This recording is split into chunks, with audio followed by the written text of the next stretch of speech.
तो दोस्तों स्वागत है आप सभी का एक नई वीडियो से from what I believe is one of the most underrated places on earth, Chiang Mai, Thailand से।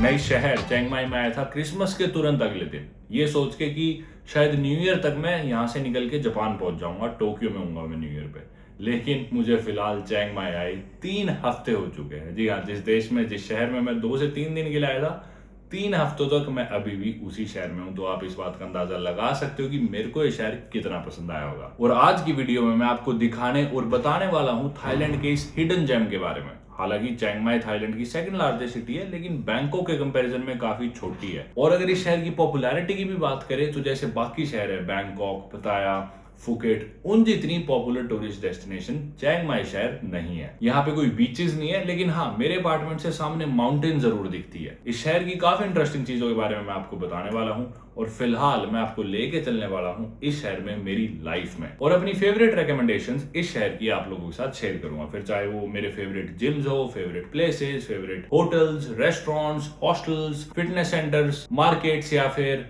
बाकी बजट ऑप्शंस जैसे कि फूड, होटल्स, स्कूटर कहाँ से लेना है, कॉफी कहाँ पे तलाशनी है, ये सभी चीजें आज की वीडियो में आप लोग जानने वाले हो इस शहर चियांग माई के बारे में। तो चलते हैं, दिन की शुरुआत करते हैं। मैंने अभी तक यहाँ पे कोई ज्यादा टूरिस्टी चीजें नहीं करी है। एक लोकल की तरह या फिर कह सकते हो एक एथलीट की तरह मैं यहाँ पे रहने लग रहा हूँ। आमतौर पे मेरे यहाँ पे 2 से 3 वर्कआउट्स होते हैं। आप लोग जानती हो थाईलैंड मुए थाई यानी कि अपनी थाई बॉक्सिंग या फिर इनकी मार्शल आर्ट के लिए काफी मशहूर है, और मेरा पिछले कुछ टाइम से उसमें काफी इंटरेस्ट रहा है। तो जनरली मेरे 2 से 3 वर्कआउट्स होते हैं। सुबह उठ के मैं निकलता हूँ सुबह की मुए थाई क्लास के लिए, फिर दिन में आके मैं रेस्ट करता हूँ पूरी दोपहर। हो सकता है कभी भी अगर मेरा शाम का वर्कआउट ना हो तो दिन में मैं चला जाता हूँ वेट ट्रेनिंग करने के लिए। शाम को फिर मैं जाता हूँ मेरी मुए थाई क्लास के लिए दोबारा। शाम की क्लास के बाद रात को मैं जाता हूँ रनिंग करने के लिए।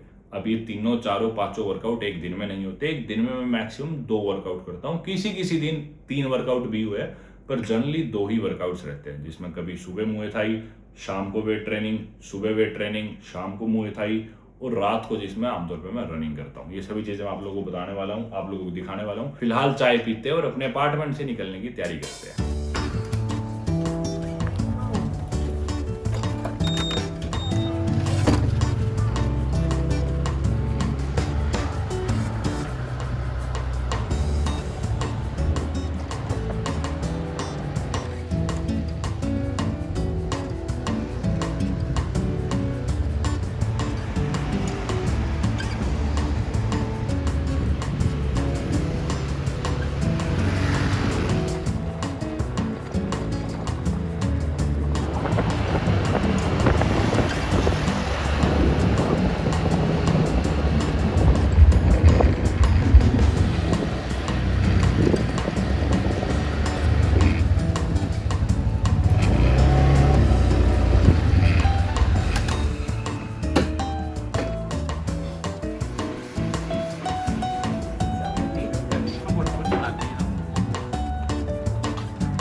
तो दोस्तों फाइनली अब हम इस शहर चियांग माई यानी कि द न्यू सिटी के बारे में बात कर लेते हैं।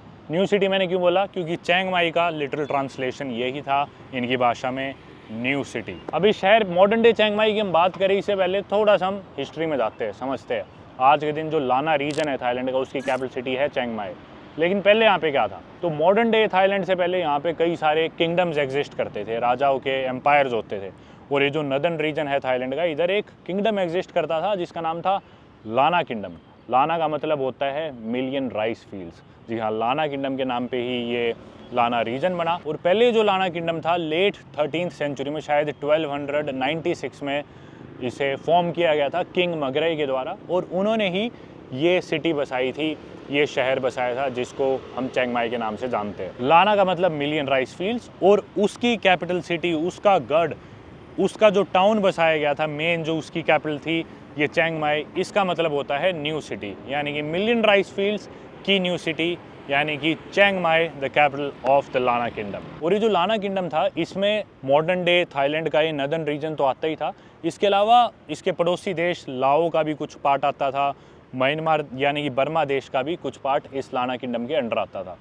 और ये जो शहर बसाया गया था चिंग माई किंग मगरई के द्वारा, ये बहुत ही तरीके से बसाया गया था। अब ये जो आप देख रहे हो ना मेरे साथ में, ये इधर मेरे लेफ्ट में ओल्ड टाउन है, जिसकी एग्जैक्ट डायमेंशंस आप गूगल मैप्स पे देखो, बिल्कुल स्क्वायर है, एक परफेक्ट सेक्रेड स्क्वायर की फॉर्म में है, की शेप में है ये शहर चिंग माई, जिसकी लंबाई है 1.5 किलोमीटर और जिसकी चौड़ाई भी 1.5 किलोमीटर है। और इसकी 1.5 किलोमीटर की लंबाई और 1.5 किलोमीटर की चौड़ाई के चारों तरफ है ये पानी की खाई, यानी कि मोट्स। इससे पहले कि मैं बताऊं ये मोट्स यहाँ पे क्या कर रहे हैं, या ये चारों तरफ ये गेट्स है, दीवारें क्यों है, इस शहर को बसाने के पीछे कारण क्या था वो जानना भी जरूरी है। तो लाना किंगडम की कैपिटल सिटी क्यों बनी थी? दरअसल इधर पहले कुछ भी एग्जिस्ट नहीं करता था, ये सेक्रेड स्क्वायर या ये जो टाउन है या मॉडर्न डे चिंग माई यहाँ पे एग्जिस्ट नहीं करता था, लेकिन ये एक परफेक्ट लोकेशन थी एक शहर, एक सिटी, एक गढ़ बसाने के लिए, क्योंकि पास ही में सुथिप माउंटेन है जो कि प्रोटेक्शन के लिए काफी यूजफुल हो सकती है। इसके अलावा सबसे इंपॉर्टेंटली पिंग रिवर, यानी कि पिंग नदी यहाँ पे नज़दीक में पड़ती है, और उस नदी को देखते हुए ही किंग मगराई ने यहाँ पे शहर बसाया सेक्रेड स्क्वायर की फॉर्म में,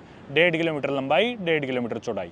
अब इसके चारों तरफ, इसके इर्द गिर्द, आसे पासे चौगर्दे इसके ये दीवारें बनाएगी और ये मोट्स बनाएंगे पानी के, यानी कि खाई। इनके पीछे कारण क्या था? ताकि ये इस किंगडम को, इस शहर को, चिंग माई को प्रोटेक्ट कर सके फ्रॉम इन्वेडर्स। इसीलिए ये तालाब बनाए गए, चारों तरफ इसके पानी के तालाब है। और अब तो ये दीवारें इतनी बची नहीं है, जो गेट है चैंग फुक गेट है ये, इसी तरह के ये गेट के बराबर में जो दीवारें हैं, ऐसी खूब सारी चारों तरफ इसके दीवारें होया करती थी इन्वेडर से इसे प्रोटेक्ट करने के लिए, स्पेशली बर्मीज इन्वेडर्स। और ये एक इंडिपेंडेंट किंगडम था, काफ़ी यूनिक था, इसके अपने ट्रेडिशंस थे, अपने इसके लॉज थे, अपनी लैंग्वेज थी लाना किंगडम की। और जैसा मैंने बताया 13th सेंचुरी के एंड में यहाँ पे ये बसा था, लेकिन 1558 में शायद, यानी कि लेट 16th सेंचुरी में यहाँ पे फाइनली बर्मीज इन्वेडर्स आ गए थे, उन्होंने टेक ओवर कर लिया था लाना किंगडम को, और यहाँ पे बर्मीज का राज था। लेकिन फाइनली 1700s में जब थाईलैंड देश के उस समय के जो और किंगडम्स थे, तो इनफैक्ट जो बैंकॉक, जो मॉडर्न डे बैंकॉक है, उस एरिया के जो भी लोकल लीडर्स थे, लोकल हीरोज़ थे, लोकल किंग्स थे, उन्होंने मिलके फिर इन बर्मीज को किक आउट कर दिया यहाँ से। और ये अब जो मॉडर्न डे चिंग माई आप देखते हो, या फिर जो लाना रीजन आप देखते हो मॉडर्न डे थाईलैंड का, ये फॉर्म हुआ था और फाइनली ये थाईलैंड देश के अंडर आ गया था, ये पार्ट, ये रीजन। अब इस चिंग माई शहर ने ना मेरे को बहुत तरीके से फैसिनेट करा, लेकिन दो ऐसी चीज़ें, दो काफ़ी इंटरेस्टिंग चीज़ें जो आपको यहाँ हर जगह देखने को मिलेगी, जो काफ़ी ही डिस्टिंक्ट बनाती है इस शहर को, वो है इधर के टेम्पल्स और एलिफेंट्स। टेम्पल्स की अगर मैं पहले बात करूं तो सिर्फ इस 1.5 किलोमीटर के एरिया में, 1.5 किलोमीटर की लंबाई, 1.5 किलोमीटर की चौड़ाई के एरिया में माना जाता है कि लगभग 30 टेम्पल्स है। जी हाँ, 30 मंदिर, जो कि मैंने खुद ने ही नहीं देखे, आप लोगों के चक्कर में वीडियो रिकॉर्ड करते रहते, थोड़ी सी बाहर से मैंने शूटिंग करी थी, पर दैट्स अबाउट इट। लेकिन सड़कों पे आप चलोगे, स्कूटर चला रहे हो, गाड़ी में जा रहे हो, पैदल चल रहे हो, आप कहीं भी नज़र दौड़ाओगे आपको एक खूबसूरत बुद्धिस्ट मंदिर ज़रूर देखने को मिलेगा। खूब सारे इधर बुद्धिस्ट टेम्पल्स है इस ओल्ड टाउन के अंदर, मंदिर आपको बहुत देखने को मिलेंगे। इसके अलावा आपको यहाँ पे हाथी, जी हाँ, हाथियों की बहुत ज़्यादा सिग्निफिकेंस है चिंग माई में। इनफैक्ट पहले जो यहाँ किंगडम था उसकी भी अगर हम बात करें तो हाथियों का यूज़ करा जाता था फॉर वॉर्स, जैसे कि टैंक्स का काम करते थे हाथी लड़ाइयों के दौरान, जंगों के दौरान, प्रोटेक्शन के लिए या फिर अटैक करने के लिए, उसके अलावा सामान कैरी करने के लिए भी। और आज के दिन अगर हम बात करें तो Chiang Mai is one of the world leaders जब हम एथिकल एलिफेंट कंजर्वेशन की बात करते हैं। यहाँ पे बहुत सारी एलिफेंट सेंचुरीज भी है चिंग माई के अंदर, और इधर का वेदर भी काफ़ी, क्लाइमेट भी काफ़ी सूटेबल है हाथियों के लिए, क्योंकि पास में माउंटेन्स भी है। मतलब जो थाईलैंड अपनी बाकी जगहों के लिए जिनके लिए ज़्यादा जाना जाता है, जैसे कि फुकेट हुआ, पताया, क्राबी, या जितने भी आइलैंड्स हैं उनकी अगर हम बात करें तो उनके कंपैरिजन में चिंग माई थोड़ा अलग है। यहाँ पे कोई समुद्र नहीं है, बीचेस नहीं है, पास में माउंटेन्स है, थोड़ी ठंड रहती है यहाँ पे, वेदर काफ़ी, क्लाइमेट काफ़ी फेवरेबल है, पिंग नदी इधर से गुजरती है, तो ऑब्वियसली काफ़ी फेवरेबल कंडीशंस थी हाथियों के लिए, इसलिए हमेशा से इधर हाथी ज़रूर रहे हैं चिंग माई में। और अब हम अगर आ जाते हैं साल 2026 में, जैसा मैंने बताया मेरे को 3 हफ्तों से ज़्यादा हो गए यहाँ पे चिंग माई में आए, लेकिन मैं आया यहाँ पे 2-3 दिन का सोच के ही था। लेकिन इतने दिनों मैंने यहाँ पे क्या करा, क्या देखा, क्या नहीं, या अब मैं इस शहर के बारे में क्या कहना चाहूँगा। तो सबसे पहले तो एक चीज़ आपने भी नोटिस करी होगी, बहुत ही ज़्यादा अलग है शहर जो थाईलैंड की बाकी पॉपुलर जगह है। हालांकि this is the second largest city of Thailand, इसके बारे में बाद में बात करूँगा। मतलब थाईलैंड देश की टोटल पॉपुलेशन की हम बात करें तो वो लगभग 70 मिलियन के करीब है, 7 करोड़ से थोड़ी ज़्यादा होगी। जिसमें इनकी जो कैपिटल और लार्जेस्ट सिटी है थाईलैंड की वो है बैंकॉक, जिसकी खुद की पॉपुलेशन है लगभग 10-11 मिलियन, 10-12 करोड़ के करीब सिर्फ बैंकॉक की पॉपुलेशन है 7 करोड़ में से। और उसकी second biggest city, second largest city in terms of population हम बात करें तो वो है चिंग माई। तो हाँ, आप लोग सोच रहे हो कि बैंकॉक से थोड़ी सी ही कम होगी पॉपुलेशन, पर ऐसा नहीं है। चिंग माई की पॉपुलेशन बैंकॉक से 10 गुना कम है। जी हाँ, 10वां हिस्सा है। सिर्फ इधर की पॉपुलेशन है 1 मिलियन के करीब, यानी कि 10-11 लाख लोग रहते हैं जो इनका सिटी वाला जो एरिया है। तो एक तरह से आप कह सकते हो एक बड़ी विलेज ही है ये शहर जो है चिंग माई। सेकंड लार्जेस्ट सिटी ज़रूर है इन टर्म्स ऑफ पॉपुलेशन, लेकिन लार्जेस्ट सिटी से 10 गुना छोटी है। तो एक बड़ा गांव आप इसे कह सकते हो। और बहुत ज़्यादा डिफरेंस भी मैंने नोटिस करा। जैसे मैं फुकेट था पहले, एक महीना नहीं, मैंने 2-3 हफ्ते फुकेट में बिताए हुए हैं अभी से 1.5 साल पहले। बैंकॉक में मैंने 8-9 दिन बिताए हुए हैं। एक बार दोबारा भी गया हूँ बैंकॉक, लेकिन तब सिर्फ 1 दिन के लिए।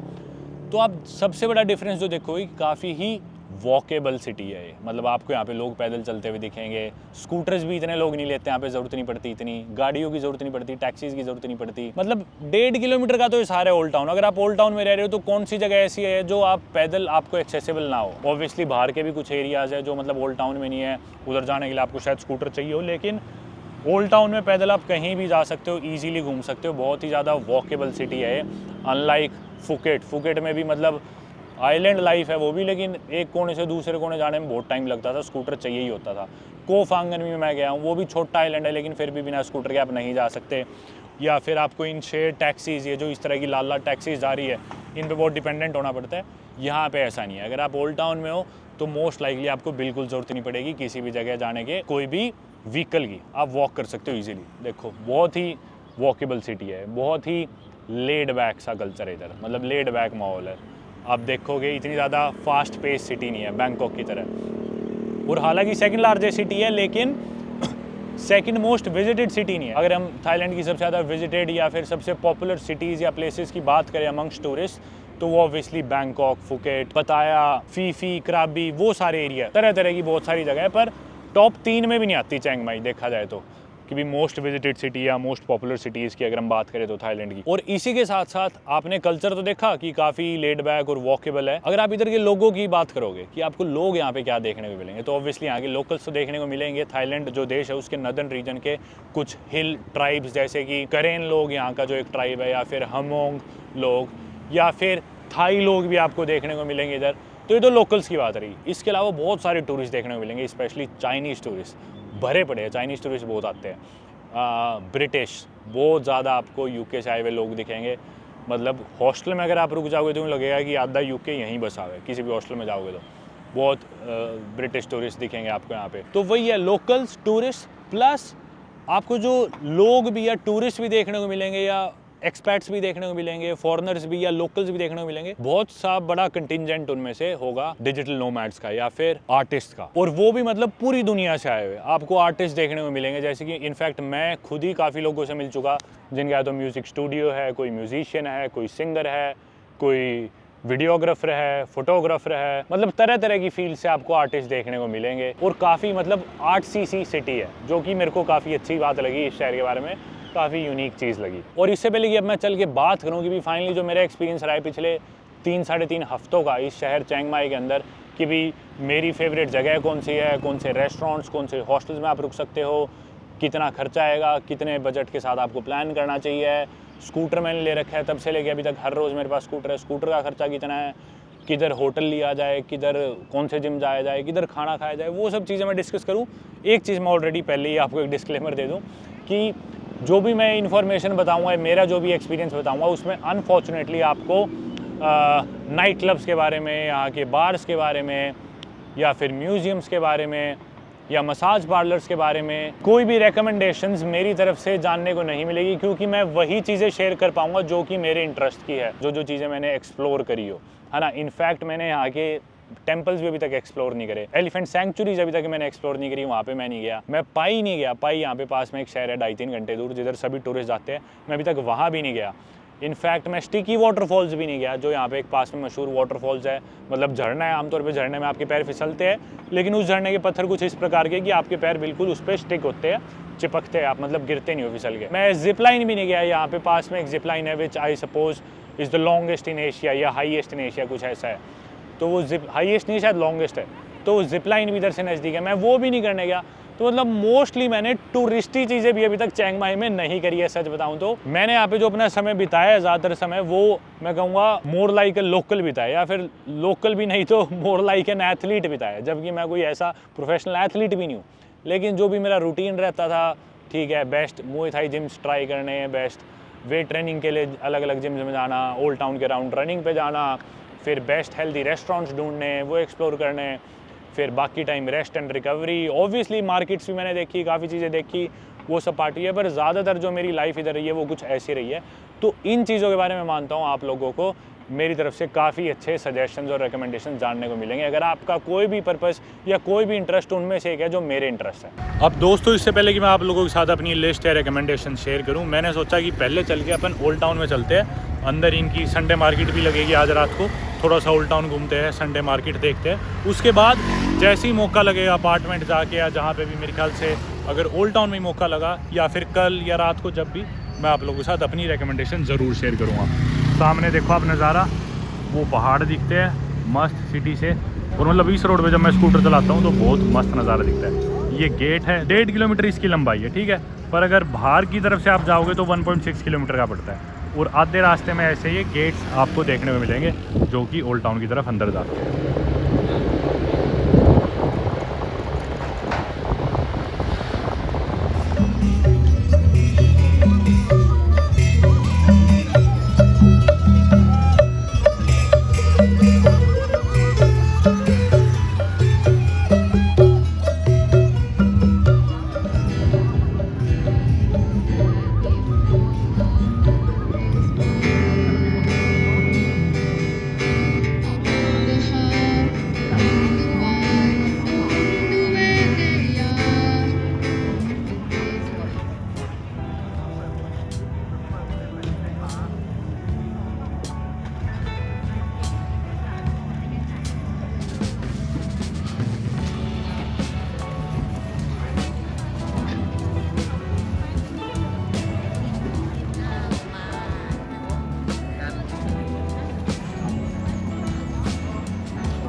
Attention please to all of the tourists.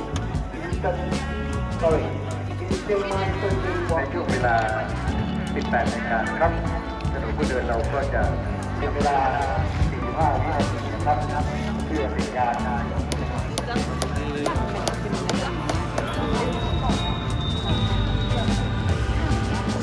ขอบคุณนักท่องเที่ยวและผู้ประกอบการทุกท่าน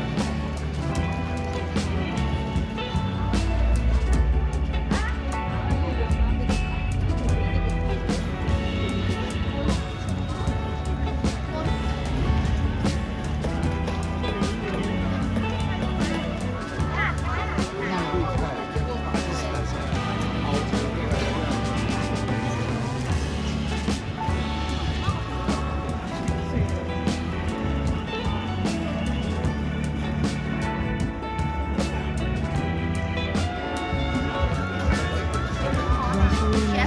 तो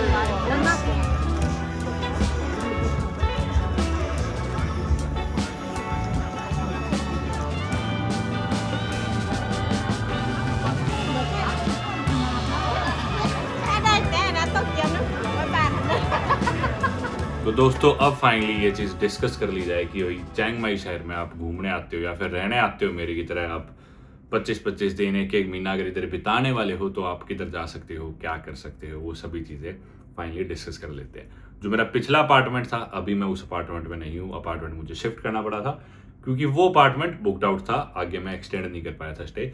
तो भी मैं दोबारा एक बिल्डिंग में आ गया, मतलब एक वापस एक ऐसे अपार्टमेंट में आ गया जिधर मैं पहले रुका हुआ हूँ, इस सेम अपार्टमेंट में, इस सेम बिल्डिंग में।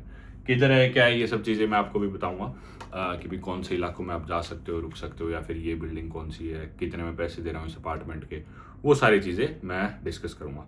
इससे पहले कि अपन स्टार्ट करें, एक बार मैं दोबारा बताऊं कि भी night clubs, bars, massage parlours, museums या जो जो चीज़ें मेरे इंटरेस्ट की नहीं है, उन चीज़ों के बारे में अनफॉर्चुनेटली मैं आपको नहीं बता पाऊंगा। आप ऑनलाइन और इन्फॉर्मेशन सोर्स कर सकते हो उन चीज़ों के बारे में जानने के लिए, या ऑब्वियसली गूगल पे आप लिस्टिंग्स देख सकते हो कौन सी जगह बढ़िया है, क्या पॉपुलर है। पर एनीवे, सबसे पहले हम स्टार्ट करेंगे कि अगर आप चियांग माई शहर में आते हो तो आप रुको कहाँ, मतलब वेयर टू स्टे, कौन से हॉस्टल में रुका जाए, कौन से होटल में रुका जाए, कौन से नेबरहुड में रुका जाए। चियांग माई शहर ज़्यादा बड़ा नहीं है, जैसे मैंने बताया छोटा ही है, लेकिन रुका किधर जाए। सबसे पहली चीज़ तो ये छोटा शहर है, काफ़ी वॉकेबल है, तो सीरियसली बताऊँ ना तो ये मैटर ही नहीं करता इस शहर में कि आप किधर रुके हो।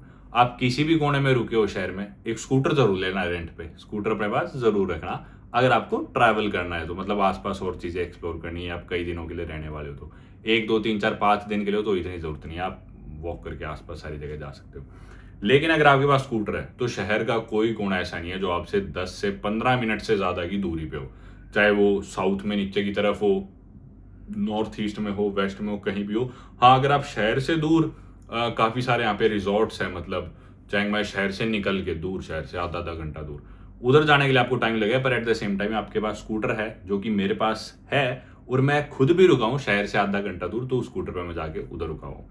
तो सबसे पहली चीज़, ज़्यादा मैटर ही नहीं करता, मैं आपको बता दूँ चियांग माई में, as long as you are within the city, मतलब या तो ओल्ड टाउन में हो या उसके 1-2 किलोमीटर के दायरे में हो, कोई फर्क नहीं पड़ता। आप ओल्ड टाउन में नीचे रुको, ऊपर रुको, ईस्ट में रुको, वेस्ट में रुको, कोई भी फर्क नहीं है। और जैसा मैंने बताया कि भी काफ़ी लेड बैक कल्चर है, काफ़ी वॉकेबल है, बैंकॉक या फुकेट की तरह नहीं है कि भी एक कौन। अब फुकेट में क्या था कि भी मैं शुरू में कमाला बीच की साइड रुका था, और उधर मुए थाई के जिम्स कम थे, उतने अच्छे नहीं थे। मेन जो जिम्स है फुकेट के वो है चलोंग में, सोईता याद जो एक स्ट्रीट है उधर है, वो मेरे को बहुत दूर पड़ता था। तो फाइनली मेरे को और मेरे भाइयों को हमें चलोंग में शिफ्ट होना पड़ा था, नया एयरबीएनबी लेना पड़ा था, क्योंकि वो जिम्स उधर से बहुत दूर पड़ रहे थे, तो फिर हमें मूव करना पड़ा। सेम चीज बैंकॉक में, चीजें मतलब दूर दूर है, आप पहले ही डिसाइड कर लो आपको रुकना किधर है, मतलब जो आपकी इंटरेस्ट की चीजें उसके नजदीक रुको। चियांग माई में आपके साथ ये प्रॉब्लम नहीं होने वाली, क्योंकि सारी ही चीजें अगर आपकी इंटरेस्ट की भी तो ज्यादा दूर नहीं है, एज लॉन्ग एज अगर आपके पास स्कूटर है या अगर आप ओल्ड टाउन में हो, ओल्ड टाउन के नजदीक हो, कुछ फर्क नहीं पड़ता, आप पैदल जा सकते हो। और जैसा मैंने बताया कि भी स्कूटर हो तो कोई भी दिक्कत नहीं है। स्कूटर की कीमत कितनी है, एक दिन के मैं देने लग रहा हूँ 250 थाई बात। लेकिन मैंने क्या करा था, मैंने पहले 3 दिन के लिए लिया था स्कूटर, फिर उसे एक्सटेंड करा लिया, फिर एक्सटेंड हर बार 3 दिन, 4 दिन, 5 दिन करके एक्सटेंड कराता हूँ। लेकिन अगर मैं शुरू में ही 1 महीने के लिए लेता तो मुझे काफी सस्ता पड़ता, दिन के 250 बात का ना पड़ता, शायद 200 या उससे भी कम का पड़ता। एक बात में अपने इंडिया के 3 रुपए से कम होते हैं कुछ, तो मतलब दिन के मेरे को 650-700 रुपए का सिर्फ स्कूटर पड़ता है, जो कि मेरे लिए ठीक है, मैं मतलब अफोर्ड कर सकता हूँ। काफी लोगों के लिए ज्यादा होगा, तो उस केस में आप कोई ऐसी दुकान देख सकते हो जो स्कूटर रेंटल सस्ते पे दे रहे हो, या फिर आप लॉन्ग टर्म के लिए एक साथ इकट्ठा ही स्कूटर ले लो। आमतौर पे आपको जो ज्यादा सीसी के स्कूटर है वो दिन के 250, 300, 350 बात के मिलेंगे, या 400 बात का। कुछ रेंटल्स है जो आपको कम में भी दे देते हैं। मैंने जिससे लिया था मैं हाईली रिकमेंड करूंगा, हैप्पी डे रेंटल्स है, शायद हैप्पी डे बाइक रेंटल कुछ ऐसे करके है, इधर चियांग माई ओल्ड टाउन के बाहर वाली सड़क पे ही है, नॉर्थ ईस्ट वाली रोड पे है, हाँ ईस्ट वाली रोड पे ऊपर की तरफ सिटी के, हैप्पी डेज बाइक रेंटल, उससे लिया था मैंने 250 थाई बात अ डे। लेकिन उसके रिव्यूज बढ़िया थे और सर्विस बहुत बढ़िया। मैं 3 दिन बाद जाता हूँ, एक्सटेंड करा लेता हूँ, मतलब बहुत अच्छा स्टाफ है। कोई भी मेरी रिकमेंडेशन, एक भी चीज पेड नहीं है, एक एक चीज सारी जो मैंने पर्सनली खुद बरती हुई है, खुद आजमाई हुई, ये सारी मैं उन चीज़ों के आपको नाम देने वाला हूँ। हर हॉस्टल का, हर होटल का, हर रेस्टोरेंट का, हर बाइक रेंटल का, सारी चीज़ों का। तो आप एक्सपेक्ट कर सकते हो स्कूटर 200 से 250 या 300 थाई बात अ डे, यानी कि अपने इंडिया के 500, 600, 700 रुपये। अगर आप 2 लोग हो तो ये चीज़ बेस्ट हो जाएगी, क्योंकि वो डिस्ट्रीब्यूट हो जाएंगे और 2 लोग एक स्कूटर पे ट्रैवल कर सकते हैं। साथ में बात करें कि भी लाइसेंस कौन सा चाहिए, मेरे पास इंटरनेशनल ड्राइविंग लाइसेंस है, लेकिन मैं कभी वो मैं अपनी जेब में नहीं रखता, और पुलिस ने मुझे अभी तक नहीं रुकवाया पिछले 25 दिनों में, लेकिन मैंने सुना है कि रुकवा लेती है तो इंटरनेशनल ड्राइविंग लाइसेंस मांगती है यहाँ पे, और फिर आपको फाइन किया जाता है 500 थाई बात अगर आपके पास इंटरनेशनल लाइसेंस नहीं है तो। और वो फाइन 3 दिन तक आपको बचा के रखेगा, सेफ गार्ड रखेगा। 3 दिन के बाद आपका दोबारा फाइन कट सकता है। एक बार कट गया तो 3 दिन तक आपको टेंशन नहीं है। तो 500 थाई बात फाइन है। अगर आपके पास इंटरनेशनल ड्राइविंग लाइसेंस नहीं है तो 3 दिन तक वो आपको सेफ रखेगा। मेरे पास इंटरनेशनल ड्राइविंग लाइसेंस है, पर वो हमेशा मेरे बैग में रहता है, मैं कभी उसे लेके बाहर निकलता ही नहीं, लेकिन मुझे अभी तक कभी पुलिस ने रुकवाया ही नहीं है। हेलमेट वगैरह लोग लगाए चाहे ना लगाए, कुछ ऐसे वो हो सकता ही नहीं है, मतलब आपकी मर्जी है, लगा लो तो बेहतर है भाई, अपनी सेफ्टी जरूरी है। तो अभी तक मैंने 2 क्वेश्चंस के जवाब दे दिए, एक तो किधर रुका जाए, एक बार मैं इस पे दोबारा आता हूँ किधर रुका जाए, लेकिन दूसरा सवाल ये था कि भी स्कूटर ले तो स्कूटर कितने का आता है और स्कूटर के साथ क्या क्या चैलेंजेस है, कितनी उसका कितना बजट होता है, क्या क्या चीजें ख्याल रखनी है। स्कूटर वाला पार्ट मेरे ख्याल से मैंने ऑलरेडी क्लियर कर दिया है। 250 थाई बात मैं देने लग रहा हूँ, इससे कम में मिल जाएगा, ज्यादा में मिल जाएगा। मैं रिकमेंड करूंगा किसी अच्छी दुकान से लो जिसके रिव्यूज अच्छे हो, ताकि आपके साथ कोई स्कैम ना हो, और जैसे स्कूटर लो उसकी वीडियो बना लो, ताकि कल को यूं ना हो कि वो आपको कहे आपने स्क्रैच मार दिया लेकिन आपको ये तो पहले से था, लेते ही उसकी तुरंत वीडियो बना लो। स्कूटर वाला पार्ट रखते हैं साइड में, दोबारा अपने क्वेश्चन पे आते हैं कि भी चियांग माई में रुका किधर जाए।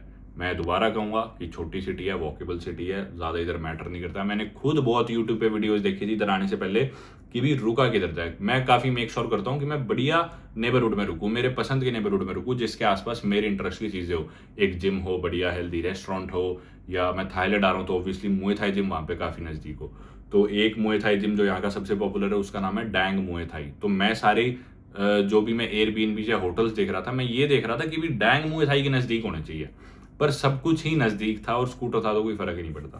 पर दिक्कत क्या हुई, जब मैं तब न्यू ईयर का टाइम था और सारी चीजें उस टाइम सोल्ड आउट थी, मतलब चीजें बुक थी। तो मैंने जो मेरा शुरू के 3-4 दिन मैंने सोचा शहर के बाहर रुकता हूँ शांति में। एक मैंने रिजॉर्ट कराया था, होराइजन विलेज एंड रिजॉर्ट, जो कि शहर से 25 मिनट दूर था, 20-22 किलोमीटर था, नॉर्थ ईस्ट की डायरेक्शन में। उधर रुका था, बहुत बढ़िया रिजॉर्ट था भाई, मजा आया उधर रुक के शांति में। तो पहले मैं उधर रुका था, फिर लेकिन मुझे ये रियलाइज हुआ कि भी उस रिजॉर्ट से शहर आना तो आसान है, लेकिन दिन में एक ही बार ही आ सकते हो आप, आधा घंटा स्कूटर चला के। ये थोड़ी कि वापस आके अब शाम को दोबारा आ गया, ऐसे नहीं होता। और यूं भी हुआ कि एक दिन मैं आया ही नहीं आलस के चक्कर में। तो बेटर ये था कि बार बार बाहर निकलना है तो इतनी दूर भी ना रुको। अगर आपको शहर नहीं आना है तो आप उधर रुक जाओ, कोई दिक्कत नहीं है, क्योंकि फिर वही दिक्कत होती है उधर ग्रैब टैक्सी आए ना आए, काफी देर से आती है। जो इनकी टैक्सी की ऐप चलती है, ग्रैब नाम है उसका, बहुत यूजफुल ऐप है। ग्रैब ऐप जरूर डाल लेना। इनका ऊबर ईट्स सारी चीज वो ग्रैब ही है, स्विगी जोमेटो सब ग्रैब है इधर साउथ ईस्ट एशिया में, स्पेशली थाईलैंड में। तो ग्रैब से खाना आ जाता था, लेकिन टैक्सी भी आ जाती थी, पर काफी देर लगती थी। दोबारा मैं आना चाहूंगा कि भी कुछ इलाके हैं, अभी मैं उन इलाकों के बारे में बात करता हूँ। मतलब दोबारा फिर मैं इसकी बात करूँ तो कहाँ रुके, मैं स्क्रीन पे कुछ नेबरहुड्स के फिर भी नाम लिख देता हूँ। आपको दिख रहा होगा भाई इस नेबरहुड की इधर क्या पॉपुलैरिटी है। जैसे कि एयरपोर्ट के नजदीक वाला एरिया वो सारा यूनिवर्सिटी एरिया, उधर यूनिवर्सिटी है, और सुथेप बोलते हैं शायद उस एरिया को, चियांग माई यूनिवर्सिटी उधर। फिर पूरा ओल्ड टाउन हो गया। ओल्ड टाउन के साउथ में मैं कहूँगा उधर कुछ नहीं है, ओल्ड टाउन के नीचे रुकने में कुछ भी नहीं है, सच बताऊं तो। ज्यादातर चीजें मेरे को है, थोड़े बहुत हॉस्टल्स उधर भी है, पर कुछ खास इतना मुझे नहीं लगा। अगर रुकना है तो मैं कहूंगा ओल्ड टाउन में, ओल्ड टाउन के थोड़ा ईस्ट वाली साइड, क्योंकि जो मार्केट्स हैं इनकी, night markets, food markets, Anusarn market, Chiang Mai night बाजार, वो सारे थोड़े ईस्ट वाली रोड पे हैं। काफी अच्छे रेस्टोरेंट्स हैं इनके नॉर्थ ईस्ट वाली साइड में। टेम्पल्स है नॉर्थ में, टेम्पल्स तो सारी तरफ ही है। ज्यादातर नॉर्थ में अगर आप रुकोगे, जिधर मैं भी रुका हूँ, तो उधर से पहाड़ों के नज़ारे भी दिखते हैं। वेस्ट में भी चीज़ें हैं इतनी, पर वही बात है भाई, अगर आप साउथ में भी रुक गए और आपको नॉर्थ में कहीं जाना है 10 मिनट में पहुंच जाओगे, तो इतनी टेंशन लेनी ही नहीं है कि भी किधर रुके। फिर भी कुछ ही नेबरहुड्स लिखे आगे स्क्रीन पे, आप अंदाज़ा लगा सकते हो। जैसे कि निमन एक एरिया है, ये काफ़ी मॉडर्न एरिया है। इधर काफ़ी आपको बार्स महंगे महंगे और मॉल्स देखने को मिलेंगे, जो भी इनका मॉडर्न एरिया है, मतलब नया चियांग माई आप एक तरह से उसे कह सकते हो। निमन वाला एरिया, ओल्ड टाउन एक तरह से एंशिएंट चियांग माई आप कह सकते हो। तो ये सभी एरियाज है। मेरा फेवरेट एरिया, मुझे कहाँ रुकना हो सच बताऊं तो, मुझे पर्सनली जिधर मैं अभी हूँ, इस बिल्डिंग का नाम है आरी प्लेस। कोई खास नहीं है ये जगह, पर ये इसके आसपास का एरिया मुझे सही लगता है, क्योंकि नॉर्थ में है और जो रेस्टोरेंट्स मुझे पसंद है वो इधर से ज़्यादा नज़दीक है, 5 मिनट 10 मिनट की दूरी पे है।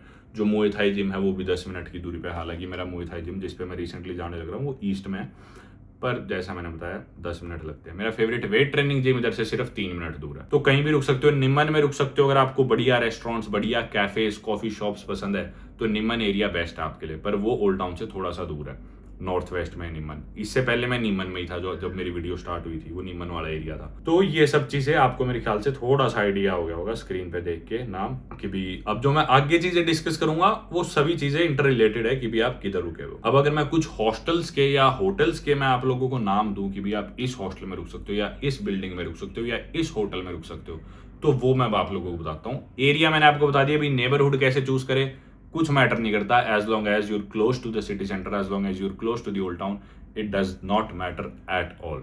टाइम ही नहीं लगेगा, आप कहीं से कहीं भी चले जाओगे। टैक्सीज चलती है, वो लाल वाली स्कूटर है, पैदल, वो भूल जाओ, चिंता ना करो, कहीं भी रुको आप सेंटर में, उसके नजदीक आसपास, नॉर्थ ईस्ट साउथ वेस्ट, कोई दिक्कत नहीं है। अब मैं बात करता हूँ बढ़िया होटल्स कौन से है, बढ़िया हॉस्टल्स कौन से है, बढ़िया अकोमोडेशन कौन सी है यहाँ पे चिंग माई में। सबसे पहले अगर मैं हॉस्टल की बात करूँ, मैं इधर सिर्फ एक हॉस्टल में रुका हूँ चिंग माई में, हाँ एक में ही रुका हूँ, और वो है mad monkey hostel. Mad monkey आप लोगों को पता है, इनकी चेन है मैड मंकी हॉस्टल्स की, जगह जगह है, पर मेरी वाइब के नहीं है मैड मंकी। मैं मजबूरी में रुका था न्यू ईयर वाली रात, मेरा जन्मदिन भी था 1 जनवरी को, तो 31 तारीख की रात सब कुछ सोल्ड आउट था पूरे शहर में, सब कुछ। मैड मंकी हॉस्टल काफ़ी बड़ा है, तो उनका डॉर्म में मैंने कमरा लिया था मजबूरी में। नए साल वाले दिन मेरा जन्मदिन था, जबकि मैं शांति में, मेरे को मेरे जन्मदिन बिताने पसंद है ना, मेरे को कुछ उस पर ग्रैंड सेलिब्रेशन पार्टी सरप्राइज मुझे कुछ पसंद नहीं है। बस मेरे को अकेले रह के सोना पसंद है, जिम जाना पसंद है, पर सब कुछ था ही नहीं, तो मैंने उस हॉस्टल में बुक कराया मैड मंकी में। Mad Monkey as always it is pretty loud, बहुत कम उम्र के लोग, अर्ली 20s के आपको देखने को मिलेंगे, बहुत शोर शराबा, दारू, पार्टीज, ये चीज़ बहुत ज़्यादा होती है मैड मंकी में। पूल होएगा, पूल पार्टी, शाम को फिर पब क्रॉल्स, ये सारी चीज़ें इवेंट्स होते थे, जो सब चीज़ें मतलब अब मैं ना रिलेट कर पाता मैं उन चीज़ों से, ना इतना एसोसिएट कर पाता अपनी पर्सनालिटी को, तो वो चीज़ें मेरे को इंटरेस्ट नहीं करती अब बिल्कुल भी। तो मेरे को मैड मंकीज पसंद नहीं है सच बताऊँ तो। मैड मंकी हॉस्टल में जनरली बहुत ज़्यादा पार्टी वाइब रहती है, म्यूजिक बज रहा होता है रात के 10-11 बजे तक तेज़ तेज़, और बहुत ही ब्रिटिश लोग आए हुए थे, यूके के लोग भरे पड़े थे, आधा इंग्लैंड मैड मंकी में ही बसा था उस दिन। तो वही मतलब थोड़े आपने देखा हो, स्टीरियोटाइप नहीं करना चाह रहा, पर आमतौर पे ब्रिटिश लोग जो बच्चे होते हैं in their early late teens और early 20s, they're quite loud, पी के ऐसे, वही सब हरकतें उनकी। तो मैं रिकमेंड नहीं करूंगा mad monkey until and unless अगर आपको पार्टी वाइब चाहिए चिंग माई में, आपको बढ़िया पार्टी पब क्रॉल्स पे जाने हैं, आपको ड्रिंकिंग गेम्स खेलने हैं, उसके लिए बेस्ट है। अगर वो सब चीज करनी है तो उसके लिए बढ़िया आप मैड मंकी में रुक सकते हो, चिंग माई में मैड मंकी है बेस्ट हॉस्टल मेरी नजर में। मैं उस पर रुका नहीं हूँ, लेकिन जो मैंने और लोगों से सुना है वो है स्टैम्प्स हॉस्टल। अगर आपको स्टैम्प्स हॉस्टल में कमरा मिल रहा है तो आप उसी में लो, डॉर्म में या प्राइवेट रूम, जो भी आपकी वो है प्रेफरेंस। स्टैम्प्स हॉस्टल काफ़ी सोशल हॉस्टल है, इनके काफ़ी अच्छे अच्छे इवेंट्स होते हैं, काफ़ी शाम को गैदरिंग्स होती है, काफ़ी चीज़ें ऑर्गेनाइज कराते रहते हैं, सभी हॉस्टल्स कराते हैं। दुनिया भर के हॉस्टल्स है भाई चिंग माई में, हालांकि छोटा सा ओल्ड टाउन है, लेकिन मेरे ख्याल से 100 हॉस्टल होंगे इस शहर में, सच बता रहा हूँ, क्या पता ज़्यादा भी हो। तो स्टैम्प्स हॉस्टल अच्छा है काफ़ी। मैंने जो और लोगों से सुना, सभी लोग सोशलाइज करने के लिए या फिर गैदरिंग्स के लिए, इवेंट्स के लिए स्टैम्प्स हॉस्टल में ही जाते थे। मैं नहीं रुक पाया क्योंकि मेरे को न्यू ईयर पे ही रुकना था, क्योंकि कोई होटल नहीं मिल रहा था उस टाइम, स्टैम्प्स सोल्ड आउट था, हॉस्टल सिर्फ मैड मंकी था। हॉस्टल में रुकना है, अगर पार्टी करनी है मैड मंकी जा सकते हो, दारू ही पीनी है। अगर पार्टी भी करनी है, सोशलाइज भी करना है और लोगों से मिलना है, एक अच्छा हॉस्टल चाहिए, तो मेरी नज़रों में शायद यहाँ पे सबसे बड़ी हॉस्टल स्टैम्प्स है चिंग माई में। और भी होंगे, पर जो मैंने ज़्यादा सुना वो बता रहा हूँ, मेरे नाम नहीं याद आ रहे बाकी जो थे, पर स्टैम्प्स आप प्रेफर कर सकते हो। इसके अलावा मैं अगर आपको किसी रिजॉर्ट में रुकना है शहर से बाहर, तो मैं हाईली रिकमेंड करूंगा। मैंने काफ़ी रिजॉर्ट्स ऑनलाइन और रिसर्च भी करी थी, सबके रिव्यूज़ पढ़े थे, प्राइसेस देखे थे, रूम के साइजेस कंपेयर करे थे, सारी चीज़ें कंपेयर करी थी मैंने। तो मेरे ख्याल से होराइजन विलेज एंड रिजॉर्ट, जिधर मैं रुका था नॉर्थ ईस्ट में, 20-22 किलोमीटर दूर है ओल्ड टाउन से, उधर आप रुक सकते हो। बहुत बढ़िया, पूरी उन्होंने विलेज सी बना रखी है, बहुत अच्छी मेंटेन कर रखी है, उसमें तालाब और पक्षी वगैरह, बतख वगैरह, उनकी रेस्टोरेंट्स तरह तरह के, बढ़िया उनके कमरे, स्वीट्स, बालकनीज, पास में नदी भी है। तो काफ़ी ज़्यादा मैं रिकमेंड करूँगा होराइजन विलेज। एक चीज़ मैं मिस कर रहा हूँ कि कितने पैसे का था मैड मंकी, कितने का होराइजन था। होराइजन मैंने कराया था शायद, थाई बात इंडिया के 2000 कुछ थाई बात का कमरा था मेरा वहाँ पे, मतलब 5000 के करीब का कमरा था वहाँ पे, अगर रिजॉर्ट में रुकना है। और महंगे कमरे भी है, शायद सस्ते ऑप्शंस भी है, तो अगर अच्छा रिजॉर्ट कोई रुकना है शहर से बाहर होराइजन में चले जाओ। मैड मंकी कितने दिए थे मैंने, मैड मंकी था शायद कितने का, दिन के 1001 दिए थे शायद, वो न्यू ईयर के टाइम प्राइसेस बढ़े हुए थे शायद, इस वजह से थोड़ा महंगा था, पर और दिनों शायद सस्ता होगा। अब भाई अगर आपको कोई हेरिटेज होटल में रुकना है, मतलब कोई छोटा होटल रूम चाहिए, तो मैं एक होटल में रुका था, सी फम हेरिटेज होटल, वो है नॉर्थ ईस्ट में, ओल्ड टाउन के बिल्कुल ऊपर ही है। तो वो काफ़ी अच्छा छोटा क्यूट सा हेरिटेज होटल है, छोटी सी उसकी बालकनी थी, मतलब ज़्यादा भीड़ भड़ कुछ भी नहीं, उधर स्टाफ भी नहीं दिखता था, शांति रहती थी एकदम, क्यूट लिटिल छोटा सा होटल। इस तरह का होटल रुकना है, और इतना महंगा भी था, शायद एक रात का 3000 कुछ था, 3-3.5 रुपये का एक रात का कमरा था। तो वो अच्छा होटल था, सी फम हेरिटेज होटल। अब इसके अलावा बहुत सारे को वर्किंग स्पेसेज है चिंग माई में, बहुत सारी ऐसी एकोमोडेशन है, जैसे कि इधर इंपीरियल हॉस्टल एंड को लिविंग है शायद इधर पास में नॉर्थ में, इस तरह के काफ़ी सारे हैं, तो आप वो एक्सप्लोर कर सकते हो। अब ये जो बिल्डिंग है जिधर मैं फिलहाल रुका हूँ, इसका नाम है आरी प्लेस, ARE आरी प्लेस। इसके गूगल पे रिव्यूज़ देखोगे बिल्कुल बेकार रिव्यूज़ दिखाएगा, तो मैं भी काफ़ी स्केप्टिकल था कि मैं किधर रुकने वाला हूँ, क्योंकि क्या हुआ था कि भी सारी जगह मुझे होटल्स नहीं मिल रहे थे, अपार्टमेंट चाहिए था मुझे, अपार्टमेंट विद किचन चाहिए था, ताकि मैं अपना खाना बना सकूँ, गैस स्टोव हो, पर इधर मुझे गैस स्टोव मिली नहीं, हालांकि आने के बाद मेंशन था, वो अलग बात है, पर मुझे अपार्टमेंट चाहिए था, मुझे होटल में नहीं रुकना था। तो अपार्टमेंट फाइनली मुझे ठीक बजट में ये दिखा था, आरी प्लेस, जो कि एयरबीएनबी पे लिस्टेड थे इसके रूम्स। पहले तो ट्रिपल रूम था जो मेरा था, मुझे हालांकि सिंगल ऑक्यूपेंसी का चाहिए था, पर वो ट्रिपल, एक ट्विन बेड था, एक डबल बेड, एक सिंगल बेड था, एक डबल बेड था। तो वो कमरा था, मैंने एयरबीएनबी के थ्रू कराया, तो मेरे को वो पड़ा 3 रातों का 11,500 रुपये, बात में पता नहीं कितने का था, तो ये रेट था उसका। लेकिन ये काफी खुला बड़ा कमरा था, मैं आपको स्क्रीन पे थोड़ी सी वीडियो भी चल रही होगी, आपको दिख रहा होगा कमरा। तो ये तो लेकिन कमरा हुआ है जिसमें अभी रुका हूँ, लेकिन ये सारे सेम फ्लोर पे कमरे सिमिलर से, तो वो वाला कमरा सोल्ड आउट हो गया था, फिर मैं इस कमरे में आके रुक गया था। फिर ये इसमें 3-4 दिन बिताने के बाद इसी फ्लोर पे एक और कमरा में उसमें चला गया, फिर 3-4 दिन बिताने के बाद फिर मैं नीमन में चला गया। अब नीमन जब बुकड आउट हो गया तो मैं वापस इसी बिल्डिंग में इसी फ्लोर पे आ गया, लेकिन फिर मैं डायरेक्टली बुक करने लगा इनके मैनेजर से, जो भी जिनका बिजनेस है, जिनके सारे अपार्टमेंट्स है इस फ्लोर पे, तो मैं इनको डायरेक्टली, जो मैंने ऑनलाइन 11,000-11,500 रुपये 3 रातों के दिए थे, मैंने डायरेक्टली बुक करा तो मेरे 9,000 रुपये लगे 3 रातों के, मतलब मैंने 1100 थाई बात दिए थे एक रात के। और ये वाला कमरा और सस्ता है, ये है 900 थाई बात एक रात का, जो कि काफ़ी सही है, मतलब 2,500-2,500 रुपये पे अपार्टमेंट मिल रहा है। ये छोटा है जिसमें मतलब थोड़ी सी बाहर जगह है, ये रोशनी वोशनी भी आती है, खिड़की भी है, मेरे ट्रेनिंग के बाद ग्लव्स वगैरह उनको धूप लगानी होती है तो मैं इधर सुखा देता हूँ, AC वगैरह सारी चीज़ें, गैस स्टोव नहीं है, ये बस परेशानी है। पर ये बिल्डिंग सही है, मैं उन्हें कहूँगा कि भी बहुत अच्छी है, पर 900 बात में मेरे ख्याल से काफ़ी सही है। आरी प्लेस बिल्डिंग में आप रुक सकते हो, एयरबीएनबी भी इनकी लिस्टिंग दिख जाएगी, या फिर इधर सीधा बिल्डिंग में आके 12 से 2 शायद होते हैं ये नीचे ऑफिस में, इनसे डायरेक्टली बुक करा सकते हो आप कमरा। तो ये तो रही चीज़ें कि भी कौन से एरिया में रुका जाए, कौन से हॉस्टल होटल अकोमोडेशन में रुका जाए, कौन से नेबरहुड में रुका जाए, ये सब चीज़ें मैंने थोड़ी थोड़ी मेरे ख्याल से आप लोगों को बता दी, आप लोग जान चुके होंगे। आगे चलते हैं, मेरे ख्याल से बहुत ज़्यादा होगी ये चीज़ ना कि भी किधर रुका जाए, क्या रुका जाए। अब आगे चलते हैं कि भी मेरी फेवरेट प्लेसेस कौन सी है चिंग माई शहर में घूमने के लिए। भाई ये चीज़ें मुझे पसंद है, ये मार्केट पसंद है, ये जगह पसंद है, वो कौन सी चीज़ें मुझे जाना पसंद है, उनके बारे में जिक्र करता हूँ। काफ़ी इंटरेस्टिंग है, मेरे ख्याल से आप लोगों को भी काफ़ी इंटरेस्ट करे ये चीज़ें। तो अब अगर मेरी फेवरेट प्लेसेस की बात करें तो सबसे पहले तो है, अगर आप लोगों को खाने का शौक है, या स्ट्रीट फूड का शौक है, या फिर लोकल थाई खाने का शौक है, तो आप जा सकते हो किसी भी नाइट फूड मार्केट में। इधर ढेर सारी फूड मार्केट्स है, हर इलाके में आपको थोड़ी थोड़ी दूरी पे रात को स्टॉल्स लगी दिख जाएंगी, रेडिया लगी दिख जाएंगी, जो कि नाइट मार्केट्स होती है। इधर पास में भी है, मतलब ऐसा नहीं है कि सिर्फ एक ही जगह है, ये आपको जगह जगह दिखेगी चिंग माई में। नॉर्थ में भी दिखेगी आपको, ये नॉर्थ वेस्ट में भी दिखेगी, ईस्ट में तो खूब सारी है ही है, हर जगह दिखेंगी, हर कुछ ही मीटर्स पे आपको रोड पे खूब सारी रेडिया दिखेंगी, वो इनकी नाइट मार्केट्स होती है, उधर जाके आप खाना खा सकते हो। मैं आमतौर पे रेडियो पे अवॉइड करता हूँ खाना खाना, क्योंकि पता नहीं कैसा हाइजीन होता है, क्या नहीं, कैसा तेल यूज़ करते हैं, पर फिर भी मैंने खाया है।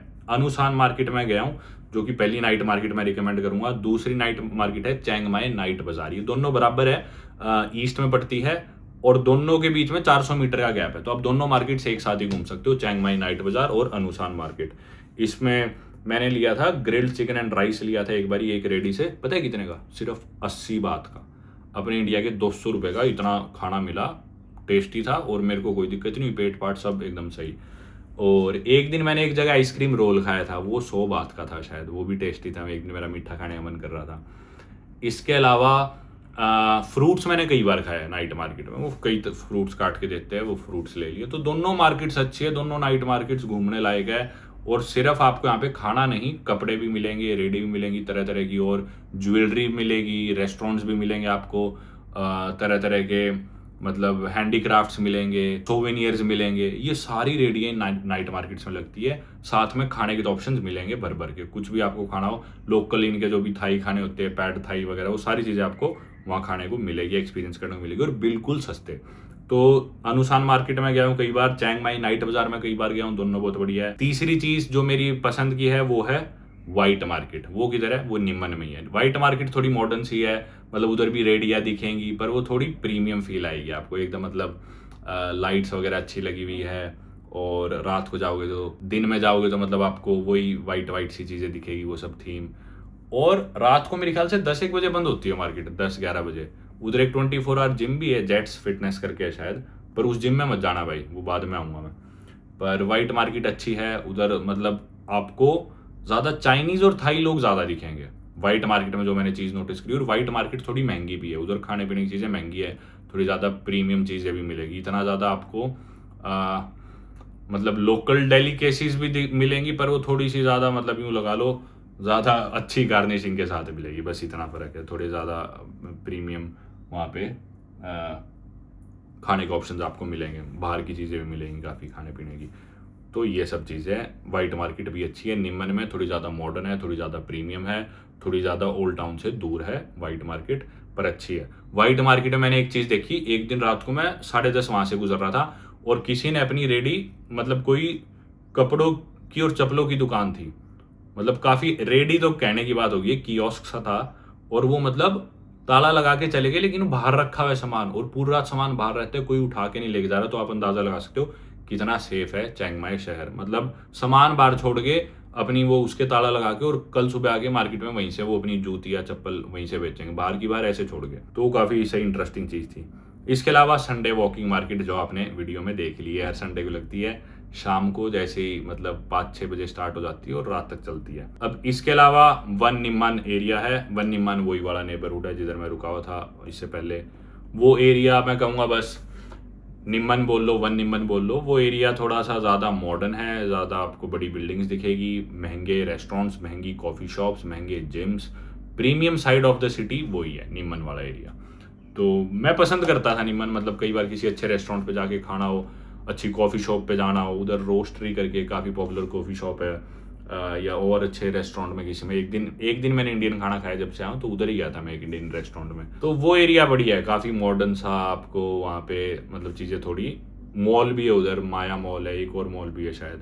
तो modern side of the city या modern side of Chiang Mai देखनी हो तो आप वन निम्मन में जा सकते हो। अब कुछ जगह ऐसी है जिधर मैं अभी तक गया नहीं, पर मैं चेकआउट करना चाहता हूँ, उनकी लिस्ट मैंने लिख रखी है। इन जगहों के मैं स्क्रीन पे नाम भी लिख दूंगा। मैं इन जगहों पे गया नहीं हूँ अभी तक, लेकिन मैंने शॉर्ट लिस्ट करी थी इंटरनेट पे से या और वीडियोस देख के कि भी ये जगह मैं विजिट करना पसंद करूंगा। तो मैं अभी तक गया नहीं हूँ, अपने एक्सपीरियंस नहीं बता सकता, लेकिन आप लोग नोट डाउन कर सकते हो कि भी हाँ ये जगह हम चेकआउट कर सकते हैं चियांग माई में। सबसे पहली तो ब्रू गिनिंग कॉफी, इधर मैं लेकिन शायद चला गया था, ये मैंने लिस्ट में अपडेट नहीं करा। ये मेरे ख्याल से वही दुकान है, एक पुरानी सी दुकान है, विंटेज सी, ब्रू गिनिंग कॉफ़ी, ईस्ट में मेरे जिम के पास ही है, मुए थाई जिम के पास। तो ये दुकान अच्छी है कॉफ़ी की, आप ये चेकआउट कर सकते हो। इसके अलावा जिंग जाय मार्केट, बान कांग वॉट मार्केट, वॉट फा लाट टेम्पल, WATPHALAT टेम्पल, वॉट फा लाट टेम्पल, रोस्टरी लैब कॉफ़ी, ये वही है निम्मन में जो है। इसके अलावा लेजी लेमन ओल्ड सिटी, ये भी कैफ़े है ओल्ड सिटी में, लेजी लेमन। फिर है काम विलेज करके एक जगह है। फिर है आंग क्यू रेजर्वॉयर, पानी का रेजर्वॉयर है इधर एक, शाम के समय अच्छा है वो वॉक करने के लिए, जाने के लिए, जो मैंने सुना है। फिर है कार्डना मोर मार्केट, फिर है क्ले कैफ़े, फिर है एलिफेंट जंगल सेंचुरी, मैं उसमें भी नहीं गया, वो मैं जाना पसंद करूँगा, शायद मैं जाऊँ किसी दिन। तो ये मैंने जगह बता दी जिधर आप घूम सकते हो, जा सकते हो। अब इसके अलावा मैं अब बात करना चाहूँगा फेवरेट रेस्टोरेंट्स की और जिम्स की, बस यही चीज़ें बची जो मैं आज की वीडियो में कवर करने वाला हूँ। फेवरेट रेस्टोरेंट मैं बताऊँ, एक तो आप लोग जान ही चुके हो, जिधर मैं आपको वीडियो में शायद 1-2 बार तो लेके जा ही चुका, और अभी भी मैंने उससे सामान ऑर्डर करके खाना ऑर्डर कर रखा है, खुन खाए जूस बार। मेरे को यहाँ पे आए जितने दिन हुए ना, मैं नहीं मानता कि शुरू के 2-3 दिन के अलावा, जब तक मुझे उस रेस्टोरेंट का पता नहीं चला था, पिछले 20 दिनों में एक दिन भी ऐसा नहीं है, पिछले 20 दिनों में, जिस दिन मैंने इस रेस्टोरेंट का juice, fruits, yoghurt bowl, salad कुछ ना खाया हो। हर रोज भाई मैं इस रेस्टोरेंट से कुछ ना कुछ खाता हूँ, पीता हूँ। जाते मैं लेता हूँ एक अदरक का, हल्दी का और नींबू का एक शॉट, 30 बात का आता है वो, अपने 70-75 रुपए का एक वो शॉट पीता हूँ हर रोज मैं। उसके अलावा मैं कुछ चीज़ें, एक फ्रूट स्मूदी बोल मैं इनका रोज लेता हूँ। कभी स्ट्रॉबेरी ले लिया, कभी एवोकाडो ले लिया, कभी मैंगो ले लिया, उसमें सारे फ्रूट्स कटे हुए आएंगे और थोड़ी बहुत चीज़ें, उसमें मैं अपने ड्राई फ्रूट्स अलग से लेके जाता हूँ, उसमें ऊपर से डाल लेता हूँ। उनका फ्रूट स्मूदी बोल मैं रोज़ खाता हूँ। एक मेरे को उनकी ग्रीक योगर्ट बहुत पसंद है, वो उनकी योगर्ट और साथ में वो फ्रूट्स काट के ऊपर शहद डाल के देते हैं, वो मैं रोज़ खाता हूँ। ये 3 चीज़ें तो मेरी फिक्स है। इसके अलावा कभी कभी मैं क्या करता हूँ कि मेरे को हरी सब्जियाँ, लीफी वेजिटेबल्स पसंद नहीं है, तो मैं उनका जूस निकलवा लेता हूँ। तो कोल्ड प्रेस्ड जूस होते हैं सारे एकदम हेल्दी, और ऐसा भी नहीं कि भी वो उसका मतलब छिलके हटा दिए, वो सब यूं कहीं मतलब संतरा भी है तो वो छिलकों के ऑब्वियसली बाहर का पील करके, मतलब ऐसा नहीं कि भी छान के जूस देते हो, बिना छना हुआ कोल्ड प्रेस्ड जूस होते हैं सारे, वो मैं पीता हूँ उनका। कभी हरी सब्जियों का मैं जूस निकलवा लेता हूँ, जो भी उसमें अदरक वगैरह डलवा दिया, पाइनएप्पल भी डलवा दिया थोड़ा, कभी सेब डलवा लिया, गाजर, चुकंदर और हरी सब्जियाँ, स्पिनच जो भी है उनके पास डाल दो, ये सब मिक्स करके दे दो, उसका जूस मैं रोज़ पी लेता हूँ वो, या साथ ले आता हूँ। तो भाई फ्रूट जूसेस के लिए, स्मूदी बोल्स के लिए, योगर्ट के लिए, हरी सब्जियों के जूसेस के लिए, कोल्ड प्रेस्ड हेल्दी जूसेस के लिए बेस्ट जगह है भाई खून खाए जूस बार। और एकदम सस्ती स्मूदी बोल उनका वो आता है 95 थाई बात का, 200-250 रुपए का वो फ्रूट बोल, बढ़िया आता है, फुल टेस्टी लगता है मेरे को तो, मजेदार और एकदम हाइजीनिक कोल्ड प्रेस जूसेस सारे। इसके अलावा उसके नजदीक में ही एक और रेस्टोरेंट है जिसका नाम है माइल्ड किचन, उधर भी मैं फ्रूट स्मूदीज के लिए या ऑमलेट्स खाने हो या वेजिटेबल्स या उनकी योगर्ट के लिए, दही के लिए, मैं उधर भी जाता हूँ कई बार। तीसरा रेस्टोरेंट है जिधर मैं जनरली डिनर करता हूँ, हेल्दी जंक, ये निम्मन में है, तो इससे मैं ऑर्डर करता हूँ, थोड़ा दूर है, रात को 9:30 बजे बंद हो जाते हैं, वीकेंड्स पे तो 7:30 बजे ही बंद हो जाता है। तो डिनर मैं उनका करता हूँ जिसमें मैं चिकन ब्रेस्ट होती है आमतौर पे, साथ में चावल होते हैं, साथ में कभी आम ले लिया, या साथ में उनका एक मैक्सिकन बोल होता है, उसमें फिर कुछ और चीज़ आ जाती है, प्याज टमाटर अलग से कटे हुए छोटे छोटे वो आ जाते हैं, और थोड़ी सी दही। तो वो मैं खाता हूँ जनरली डिनर के लिए। फिर है भाई हुमस रेस्टोरेंट है इनका, बहुत पॉपुलर रेस्टोरेंट है, रिजर्वेशन करा के जाना, उधर जाओ तो बहुत बिजी रहता है, वेजिटेरियन रेस्टोरेंट है, उधर नॉनवेज कुछ नहीं मिलता। हुमस रेस्टोरेंट भी मैं जाता हूँ काफ़ी, या उनसे ऑर्डर करता हूँ। 2-3 चीज़ है, एक चीज़ तो मैं उनकी रोज़ मंगा के खाता हूँ, वो है कुनाफा। उनका कुनाफा बेस्ट कुनाफा नहीं है, पर इधर मुझे चियांग माई में सिर्फ जो मेरे पसंद की मिठाई है कुनाफा ही मिला, और वो उस पर ही मिला। तो मैं हेल्दी जंक रेस्टोरेंट से जो लेता हूँ आइसक्रीम, उनकी एक प्रोटीन आइसक्रीम आती है वो ले लेता हूँ, कभी कभी नहीं भी लेता, किसी और जगह से आइसक्रीम ले लेता हूँ। हुमस रेस्टोरेंट से लेता हूँ मैं कुनाफा, और वो कुनाफा के ऊपर वो आइसक्रीम डाल के मैं वो खाता हूँ, हर रोज एक कुनाफा खाता हूँ भाई मैं, हर रोज। एक आधा दिन स्किप हो जाता है पर ऑलमोस्ट हर रोज खाता हूँ मैं वो, क्योंकि भाई एक्सरसाइज इतनी होती है, वर्कआउट इतना होता है, पूरा दिन भूख लगती है, कुछ खिला लो और सारी कैलोरीज यूं जाती है पता ही नहीं चलता। तो एक कुनाफा खा लेता हूँ मैं, एक उनका वो आमिर सैलेड है लेबनीज, उसमें कुछ नहीं छोले वगैरह होते हैं और वो सलाद सा है उनकी, कभी कभी फलाफल ले लिया, कभी हुमस ले लिया, सब चीज़ें। लेकिन कुछ चीज़ें मेरी रेगुलर है, जो कि है हेल्दी जंक का वो ग्रिल्ड चिकन ब्रेस्ट और राइस, इसके अलावा खून खाए जूस कॉर्नर पे फ्रूट्स खाना और योगर्ट खाना, ये मेरा हर रोज का फिक्स है। हालांकि मैं और दिनों फ्रूट्स नहीं खाता इधर, लेकिन ये बढ़िया मिला हो तो इधर खाता हूँ रोज। साथ में वो अदरक का और वो हल्दी का वो शॉट में रोज लेता हूँ, नींबू का। साथ में मैं हरी सब्जियों का एक वो जूस हर रोज लेता हूँ। तो वो जूसेस, फ्रूट्स, हरी सब्जियाँ और क्या कहते हैं वो फ्रूट बोल सा मेरा रोज का फिक्स है। एक मेरा ग्रिल चिकन ब्रेस्ट और राइस एकदम फिक्स है। इसके अलावा मैं कुनाफा भी खाता हूँ, इसके अलावा मैं अपने ड्राई फ्रूट्स भी खाता हूँ, और कोई चीज़ मिल जाए हेल्दी वो भी खाता हूँ। अब एक ऑप्शन है ओल्ड टाउन में थान आउन किचन, ये थाई रेस्टोरेंट है, काफ़ी बड़ा इनका मेन्यू है, बहुत सारे ऑप्शन है, सारी तरह की चीज़ें मिल जाएंगी आपको यहाँ पे। American breakfast, English breakfast, Thai breakfast, pad Thai जो इनका खाना होता है। पैड मेरे को एशियन खाने इतने पसंद नहीं है, ये पैड थाई वगैरह भी पसंद नहीं, श्रिम्प सी फूड भी पसंद नहीं, लेकिन मैंने पैड थाई विद चिकन खाया था उधर, जो मुझे अच्छा लगा था। उसमें चिकन होता है, साथ में चावल होते हैं, थोड़े से नूडल्स से होते हैं, ज़्यादा होते हैं नूडल्स शायद, थोड़े नहीं, चावल से ज़्यादा नूडल्स होते हैं शायद। तो मैंने 2 बार खाया उधर से, मैं खा पाया हूँ, पहले मेरे को किसी भी चीज़ जगह का अच्छा नहीं लगा था वो। तो थान आउन किचन ब्रेकफास्ट के लिए बहुत बढ़िया है, क्योंकि सुबह 7 बजे 7:30 बजे खुल जाती है शायद, ये 6:30 बजे। तो पहले दिन जब मैं चियांग माई लैंड हुआ था तो सुबह के 6 बजे थे मेरे ख्याल, 6 या 7 बजे थे। तो मैं सीधा इसी रेस्टोरेंट पे गया था। पहला ब्रेकफास्ट, पहला खाना मैंने थानाउन किचन में ही खाया था, ओल्ड टाउन में, चिंग माई में। ये रही भाई रेस्टोरेंट्स की बातें। अब आ जाते हैं जिम्स के ऊपर। जिन जिन लोगों को जिम जाने का शौक है, यहाँ पे आप लोग मुए थाई करना चाह रहे हो, वेट ट्रेनिंग करना चाह रहे हो, वो सेक्शन में अब डिस्कस करूंगा। तो दोस्तों अब अपन बात कर लेते हैं यहाँ के जिम्स की। सबसे पहले मैं स्टार्ट करता हूँ वेट ट्रेनिंग जिम से। वेट ट्रेनिंग जिम्स कुछ खास बात नहीं है, मतलब नॉर्मल जो रेगुलर जिम होते हैं हाइपरट्रॉफी के लिए या स्ट्रेंथ ट्रेनिंग के लिए, जिधर जनरली हम लोग जाते हैं, तो ये जिम्स हर जगह आपको मिल जाएंगे दुनिया भर में, हर शहर में आजकल पॉपुलैरिटी इतनी हो रखी है। चिंग माई के मैं जिम्स की बात करूं, स्ट्रेंथ ट्रेनिंग के लिए मैं कौन से जिम्स में जाता हूं, तो मेरा फेवरेट जिम तो है पंप फिटनेस, जिधर मैं जाता हूँ। 100 थाई बात का डे पास है, यानी कि अपने भारतीय 250 रुपये मान लो एक दिन का डे पास, जो कि बहुत ही सस्ता है यार। अपने इंडिया में भी किसी अच्छे जिम का 400-500 रुपये होगा आजकल मेरे ख्याल से डे पास। यूरोप में मैं पे करता हूँ 10 यूरो के करीब, अमेरिका में भी इतना ही, मतलब 1000, 1500, 2000 रुपये लगते हैं डे पास के कहीं भी मैं हूँ। इधर वो है 250 रुपये का। पंप फिटनेस में जाता हूँ, बहुत बड़ा जिम नहीं है पर इक्विपमेंट बढ़िया है, नई मशीन है। पंप फिटनेस भी 2 है, एक पंप फिटनेस 2 भी खुल गया वेस्ट में, जो गेट है शायद उस वाले गेट के नजदीक है वो। पंप फिटनेस में मैं जाता हूँ 1 में जाता हूँ मैं, पुराने वाले में, नॉर्थ में मेरे यहाँ से 3 मिनट ही दूर है। बढ़िया जिम है, 100 थाई बात देता हूँ दिन के डे पास के, पर वो रात को 9 बजे बंद हो जाते हैं। सारे जिम्स मोस्टली यहाँ पे 9 बजे बंद हो जाते हैं रात को। कभी कभार जब मैं शाम की मुए थाई ट्रेनिंग से लेट आता हूँ या खाना खाने चला जाता हूँ या कुछ हो जाता है और मैंने दिन में या सुबह वेट ट्रेनिंग नहीं करी होती और उस दिन मेरा स्ट्रेंथ ट्रेनिंग का सेशन मुझे लगाना हो और टाइम नहीं बचता, तो मैं चला जाता हूँ इनकम जिम है एक। इनकम पड़ता है नॉर्थ ईस्ट वाले पार्ट में, ईस्ट वाली रोड पे। इनकम जिम की अच्छी बात है कि उधर मुए थाई भी है, आप उधर मुए थाई की क्लास भी ले सकते हो, पर मैंने उनकी मुए थाई कभी ट्राई नहीं करी। मतलब मेरे को वो वाइब सी नहीं लगी उधर की। सही है पर ऐसे बुरा नहीं है, मतलब बढ़िया उन्होंने वो रिंग सी बना रखी है, थोड़ी ओल्ड स्कूल वाइब सी नहीं फील हुई मुझे तो इसलिए मैंने उनकी मुए थाई क्लास नहीं ली। उनका जिम का इक्विपमेंट कोई इतना खास नहीं है, लेकिन मशीनें मेरे को बहुत छोटी पड़ती है। अगर मुझे लेग्स ट्रेन करनी है वहाँ पे तो मशीन्स बहुत छोटी है उनकी। अगर लंबे आपके लिम्स है, लंबे हाथ पैर है, तो उनकी मशीन इतनी अच्छी नहीं है इनकम फिटनेस की। कोई और बॉडी पार्ट ट्रेन करना हो तो बिल्कुल जा सकते हो आप, क्योंकि वो थोड़ा लेट बंद होता है, 10 बजे बंद होता है। इसके अलावा मैं एक O2 जिम KPD में गया हूँ, वो ईस्ट में है, उधर आप जा सकते हो अगर आप ईस्ट के नज़दीक हो तो। उधर भी 100 थाई बात का ही डे पास है, इनकम में भी 100 थाई बात का है। वो बहुत बड़ी जिम है O2 जिम। उधर मैंने एक दिन बस ट्रेडमिल करा था और एक दिन पुश वर्कआउट करा था। बहुत बड़ी, बहुत सारी मशीन है उधर, लेकिन पुरानी मशीन है सारी, यूज्ड मशीन अलग अलग कंपनीज की और अलग अलग कंपनीज के सभी फंक्शनैलिटी सब मशीन्स की अलग है। तो वही चीज़ है, डंबल्स भी मतलब पुराने से, वेट्स वगैरह इतना पता नहीं चलता। लेकिन ईस्ट में तो जा सकते हो, खुली बड़ी जिम है O2 KPD जिम। और 24 घंटे की जिम यहाँ पे शायद सिर्फ एक ही है, जेट्स 24 आवर फिटनेस, जो कि निम्न में है।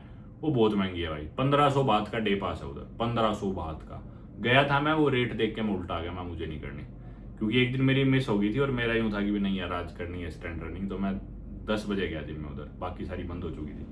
फिर रेट देख के मैं गया ही नहीं, मैं फिर वापस आ गया। मतलब ये मैंने रिसर्च करी थी भाई, बेस्ट जिम्स ढूंढ ढांड के, डे पास के हिसाब से, इक्विपमेंट के हिसाब से, रिव्यूज के हिसाब से। ये जो मैंने आपको बताई ये बेस्ट जिम्स है। नॉर्थ में हो तो आप जाओ पंप फिटनेस, छोटा सा शहर है, कहीं भी चले जाओ देखा जाए तो। वेस्ट गेट पे if I am not wrong pump 2.0 वो नई खुली है इनकी, वो भी बढ़िया है, उधर जा सकते हो। और अगर आप ईस्ट में हो तो आप O2 जिम में जा सकते हो। रात को लेट जिम में जाना है तो आप इसमें भी जा सकते हो, इनकम में वो 10 बजे बंद होती है। तो ये रही मेरे ख्याल से, अगर आपको मशीन्स पे वर्कआउट करना है, hypertrophy, strength training, weight training, उन सभी चीज़ों के लिए ये जिम्स बढ़िया है।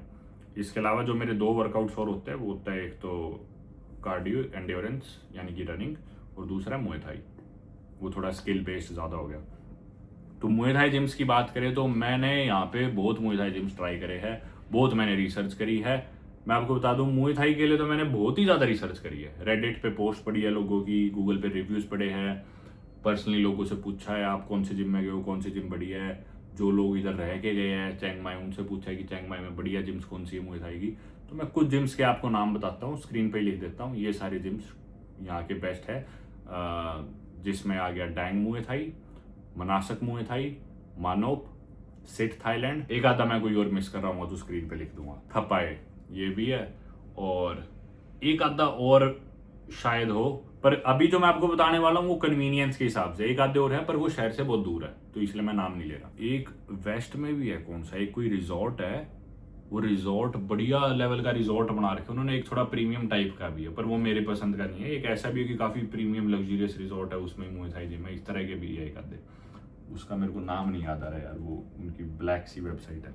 चलो एनीवे वो मैं स्क्रीन पे लिख दूंगा अगर याद आएगा तो। बाकी इसके अलावा और भी है जिम्स, तो बहुत सारे यहाँ पे मुए थाई जिम्स खूब सारे हैं। कुछ ऐसे भी बना रखे कि भी लग्जरी रिजॉर्ट्स है और उसमें ही मतलब लग्जरी मतलब रूम्स बना दी और उधर ही मुए थाई की जिम है एक बढ़िया लग्जरी टाइप।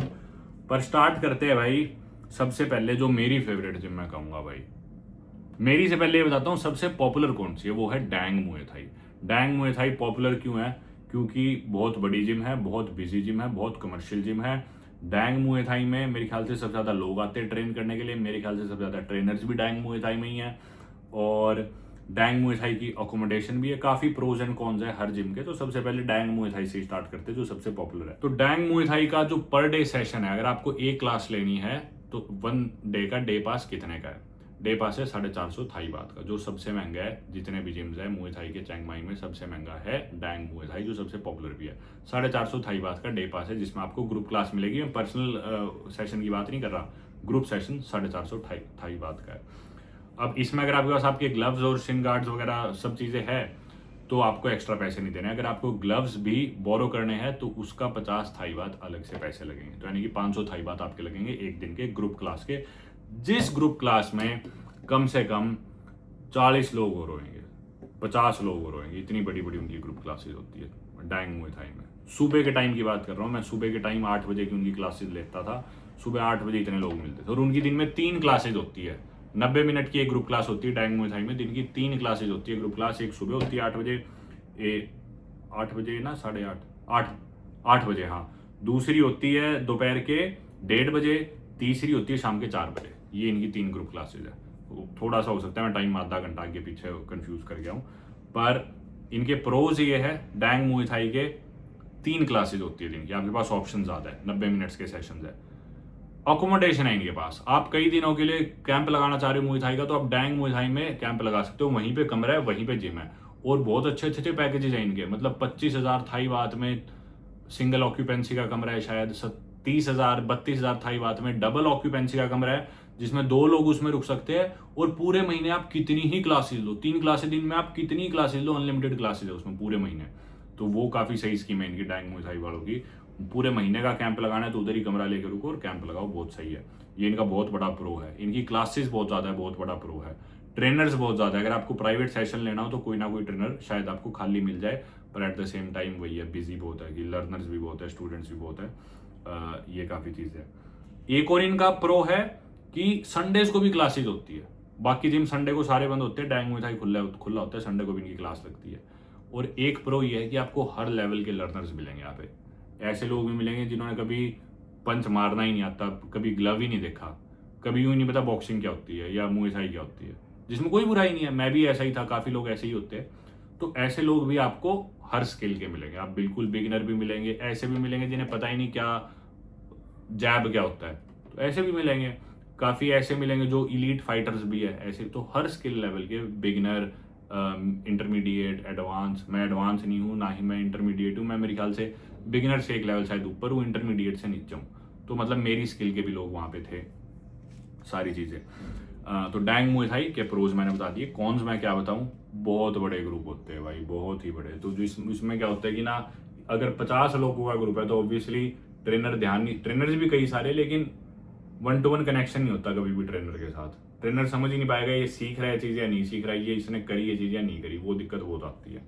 ये प्रॉब्लम है डैंग मुए थाई की, बहुत बड़े ग्रुप्स होते हैं और मैं पर्सनली लाइक नहीं करता बड़े ग्रुप्स, इसलिए मैंने डैंग मुए थाई जाना छोड़ दिया। बहुत ज़्यादा कमर्शियल है भाई, ग्लव्स के 50 बात, इसके 450 बात, अब ये स्लॉट है, ये इतने की, ये उतने की, हर चीज़ कमर्शियल, एक बड़ा बिजनेस बना रखा है, जो कि अच्छी बात भी है क्योंकि ऑर्गेनाइज हो जाते हैं उसकी वजह से।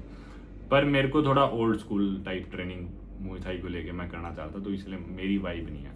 मतलब अच्छी बात है, अकोमोडेशन है, सारी चीज़ें, जो कि अच्छा भी हो सकता है, बुरा भी हो सकता है, पर ओल्ड स्कूल वाइब ना, ओल्ड स्कूल फील। थाईलैंड में आगे मुए थाई करने के लिए किस लिए आया कोई? वो ओल्ड स्कूल थाईलैंड की प्रॉपर थाई कल्चर, जो उससे इनका नेशनल स्पोर्ट है, इनकी इतनी वैल्यूज ट्रेडिशंस एसोसिएटेड है मुए थाई से, इतना ही रिस्पेक्ट करते हैं स्पोर्ट को, तो वो एसेंस लूज हो जाती है कमर्शियल जिम्स में, कमर्शियल मुए थाई जिम्स में। और थाईलैंड के बाहर आपको जितने ही मुए थाई जिम्स मिलेंगे वो सारे ऐसे ही तो मिलेंगे।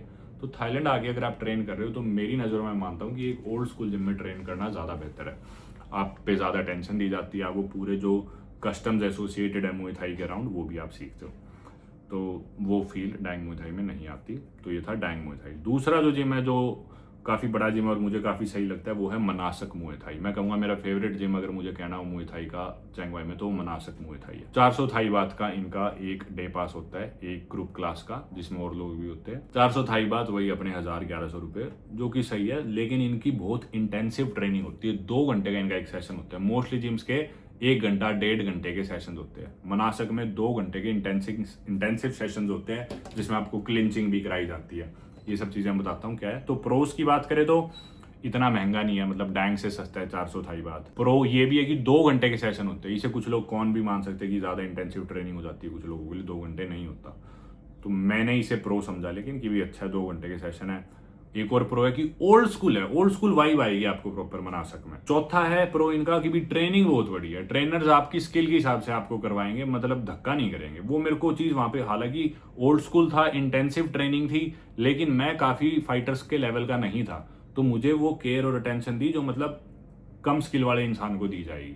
मेरे से और कम स्किल वाले भी थे, पर मैंने जो पर्सनली फील करा, मुझे अब पैड राउंड होता है कि पंचेस किक्स मरवाए, तो मतलब मेरे को उस इंटेंसिटी से नहीं मरवाई, उतनी स्पीड से नहीं मरवाई, क्योंकि मेरे सांस चढ़ जाती, इतनी ज़्यादा वो करवा देते थे जो उनके प्रोफेशनल फाइटर्स को करा रहे। मतलब उनके पास वर्ल्ड चैंपियंस ट्रेन करते हैं, बड़े बड़े फाइटर्स ट्रेन करते हैं मनासक में। एक और इनका प्रो है कि इनके कोचेज बहुत बढ़िया है, जो मैंने रियलाइज करा। थोड़े स्ट्रिक्ट भी थे हालांकि उनके कोचेज, मतलब जो एक मेन कोच थे वो बोले कि मैं बार बार थोड़ी बताऊंगा ये वो, थोड़ा सा वहाँ पे मेरे को दिखा कि थोड़े से वो एक बार रूड और स्ट्रिक्ट हुए, पर वैसे कोचेज बहुत ट्रेनर स्किल्ड थे, बढ़िया ट्रेनिंग कराई, मजेदार। एक और प्रो मेरे को फील हुआ मनासक में, क्लिंचिंग करवाई जाती है। क्लिंचिंग ये जो पकड़ के, ये आमतौर पे निगलेक्ट करी जाती है मोस्टली मुए थाई जिम्स में, मोस्टली मुए थाई ट्रेनिंग में क्लिंचिंग कोई कराता नहीं है, बहुत कम जिम्स कराते हैं।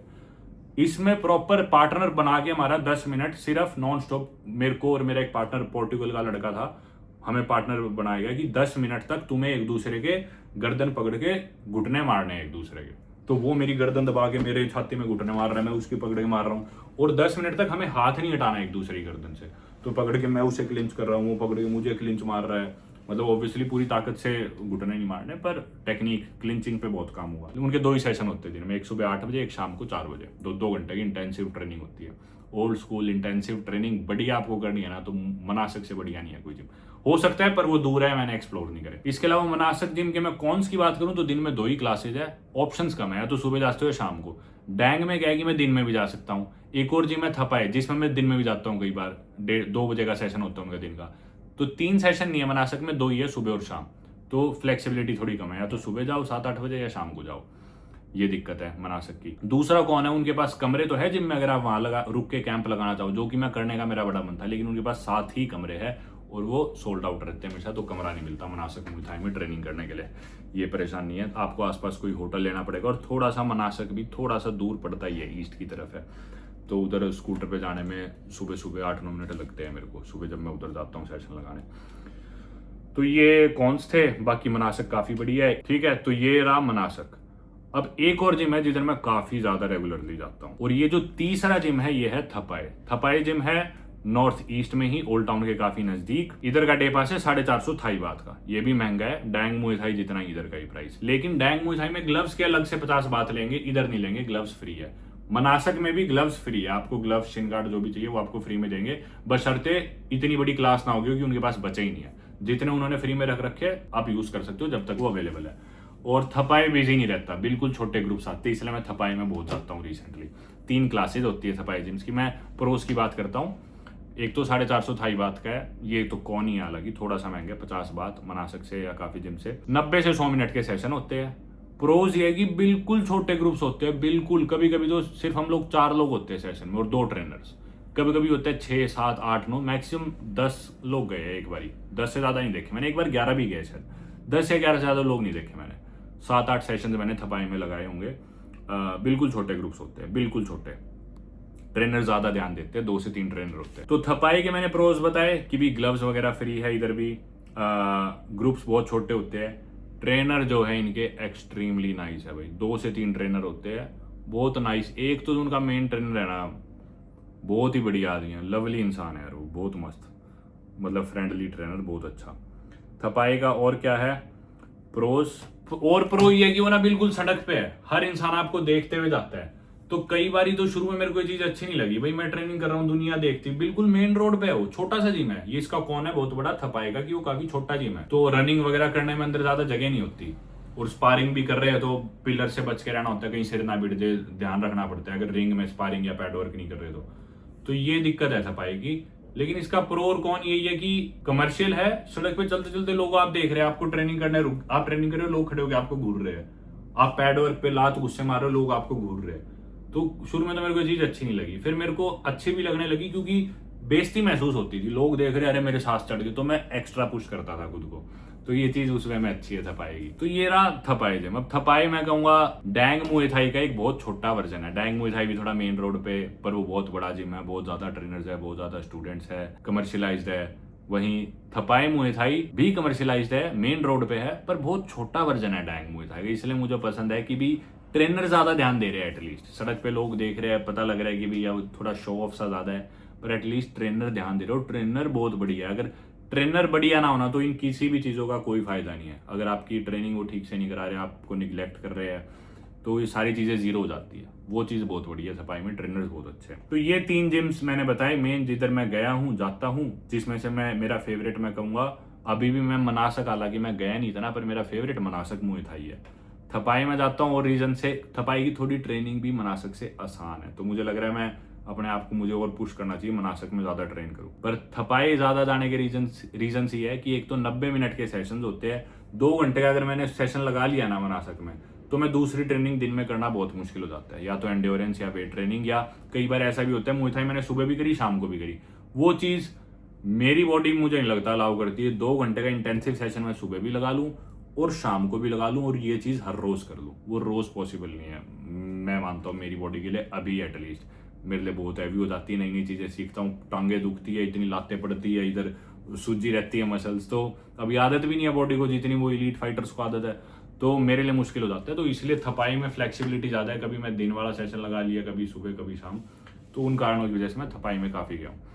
तो मनासक, थपाई, डैंग मुए थाई। अब 2 जिम्स हो रहे हैं जो मैं आपको रिकमेंड करूंगा, जो काफी ओल्ड स्कूल है, बढ़िया जिम है, सिमिलर टू मनासक है, वो है सिटअप थाईलैंड और मनोप। सिटअप थोड़ा सा साउथ वेस्ट में है, मनोप थोड़ा नॉर्थ में शायद। ये दोनों जिम्स ओल्ड स्कूल है, बढ़िया ट्रेनर्स है, जो मैंने सुना है हार्डकोर ट्रेनिंग होती है। इधर आपको बढ़िया स्किल के लोग भी ज्यादा मिलेंगे। मतलब थपाई में तो क्या है, टूरिस्ट भी आ रहे हैं, पहली बार कर रहे हैं, कोई बुराई नहीं, आना चाहिए। काफी हर जिम में ऐसा होता है, काफी लोग ऐसे होते हैं कि पहली बार कर रहे हैं हम जिंदगी में। थपाई में हर रोज कम से कम 10 लोग हैं तो उसमें से 4 लोग पहली बार करने आए हैं। डैंग में अगर 50 लोग हैं तो उसमें से 20 लोग पहली बार करने आए हैं। मनासक में मेरे को रेयरली कोई मिलता है जो पहली बार करने आए हो, सारे मतलब इंटेंसिव ट्रेनिंग वाले स्किल्ड लोग हैं। मनोप और सिटअप थाईलैंड में भी मुझे लगता है थोड़े ज्यादा स्किल्ड फाइटर्स ऑलरेडी है, फर्स्ट टाइमर्स के लिए नहीं है ये जिम्स। तो अगर आपको थोड़ा एक्सपीरियंस है तो आप मनोप या सिट थाईलैंड में जा सकते हो, मनासक में जा सकते हो। कोई एक्सपीरियंस नहीं है तो डैंग में जा सकते हो, थपाई में जा सकते हो, उसके लिए बेस्ट है बिल्कुल बिगिनर्स के लिए। बल्कि बिल्कुल बिगिनर्स के लिए तो थपाई और बेस्ट है, ट्रेनर्स कम है, डैंग थोड़ा ज्यादा कमर्शियल है, ट्रेनर जितना ध्यान नहीं देंगे। अगर आप पहली बार कर रहे हो तो आप थपाई जिम में जाओ, मैं कहूँगा। आपके पास एक्सपीरियंस है थोड़ा सा तो आप जाओ मनासक में, आप जाओ मनोप में, लेकिन शहर से दूर है, उधर आप आसपास कहीं रुको, या आप सिटअप थाईलैंड में जाओ, उधर आसपास कहीं रुको। डैंग आप जा सकते हो अगर आपको कमर्शियल जिम जाना हो, मुझे इतना पर्सनली पसंद नहीं है। अब लास्ट बात आती है भाई एंड्योरेंस ट्रेनिंग या रनिंग मैं किधर करता हूँ। सिंपल है भाई, मैंने आपको जिम्स बता दिए वेट ट्रेनिंग के, मैंने आपको जिम्स बता दिए मुए थाई के। रनिंग करो भाई यहाँ पे ओल्ड टाउन के अराउंड, 1.5 किलोमीटर के वो रोड्स है, पर अगर आप बाहर से भागते हो तो 1.6 किलोमीटर की पड़ती है वो एक road. North east south west पूरा एक चक्कर लगाता हूँ मैं, लगभग 6.5 किलोमीटर का वो बनता है। 6.5 किलोमीटर की वो रनिंग आमतौर पर मैं रात को करता हूँ, तो ये होता है मेरा तीसरा वर्कआउट। रनिंग के लिए मैं कभी कभार किसी जिम में ट्रेडमिल कर लिया, पर 2 या 3 बार हुआ ऐसा। आमतौर पे मैं सिटी का चक्कर लगाता हूँ, बड़ा मजा आता है रात के समय या सुबह सुबह, अर्ली मॉर्निंग या लेट नाइट वो करता हूँ। ये मेरी ट्रेनिंग रहती है, मैंने आपको बता दिया best Muay Thai gyms, best weight training gyms, कहाँ खाए कहाँ रहे। मेरे ख्याल से जो मेरा निचोड़ था पिछले 25 दिनों का चिंग माई शहर का, वो मैंने आप लोगों को इस वीडियो के माध्यम से बता दिया। वीडियो शायद लंबी भी होगी, काफ़ी लंबी होगी, पर एनीवे उम्मीद करता हूँ आपको पसंद आई हो वीडियो। बहुत टाइम से बनाना चाह रहा था पर सोचा कि एंड में ही बनाऊंगा, आखिरी के दिनों में।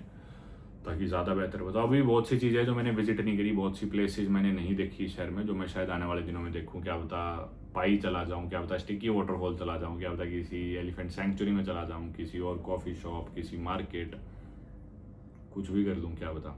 पर मोस्ट लाइकली नहीं करूँगा, शायद टोक्यो ही चला जाऊँ। देखते हैं क्या होएगा क्या नहीं। फ़िलहाल मेरे पैर पे चोट लग गई थी कल वाले सेशन में मुई थाई के में, तो मेरा लेफ़्ट पैर सूजा पड़ा है। तो एक दिन मैंने सोचा रेस्ट करना ठीक रहेगा, तो आज मैं मुई थाई से रेस्ट कर रहा हूँ। वेट ट्रेनिंग करना चाहूँगा, शायद मैं रनिंग भी ना करूँ आज। देखते हैं कल बॉडी कैसा फील करेगी, उस हिसाब से आगे की चीज़ें कंटिन्यू करेंगे। उम्मीद करता हूँ आपको वीडियो पसंद आई होगी। Thank you so much for watching Chiang Mai. मेरे को ऐसा लग रहा है कि ना एक सीक्रेट था जो मैंने एक्सपोज कर दिया, इधर बहुत लोग आने लग जाएंगे, पर कोई बात नहीं भाई, इसीलिए तो मैं बैठा हूँ आप लोगों को बेस्ट जगह बताने के लिए। मेरा बड़ा मन है इधर ज़रूर लौट के आऊँगा दोबारा अपने भाइयों के साथ। अभी तो अकेला ट्रेनिंग करा तो उतने मज़े नहीं आते। हालांकि दोस्त बन गए मेरे कुछ यहाँ पे ट्रेनिंग पे, पर वही है भाइयों का मजा तो भाइयों के साथ है। तो अगली बार अपने कजन्स के साथ, दोस्तों के साथ आऊँगा। चलो, थैंक यू सो मच भाई, गुड बाय।